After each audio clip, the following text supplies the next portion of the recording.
Right now, we're going to try the Omega Reflector 360 in a studio environment.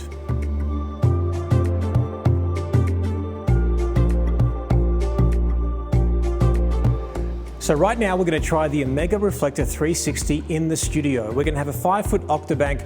Not only is going to be our light source behind the subject, it will be the background. So the key is getting our model really close to the actual octabank, shooting through the reflector for a beautiful, flawless look with incredible catch lights.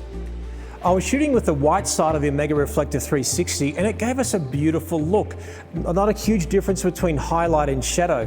Then after a while I thought, wouldn't it be cool to add a bit more contrast, a little bit more punch?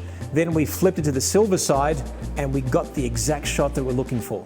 Many of us use reflectors in the normal traditional ways, but using it this way gives you a totally different look. It's a go-to look to please your clients, to please your subjects, for that beautiful filtered light that comes over the face and the jawline. It looks incredible.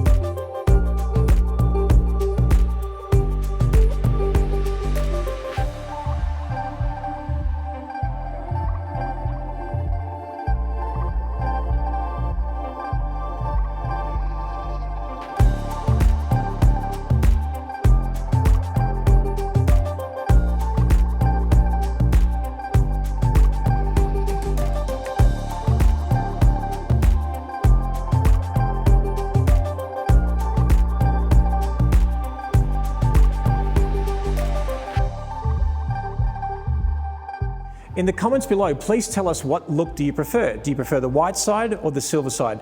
Please make sure to subscribe to the channel below to see more of this educational content.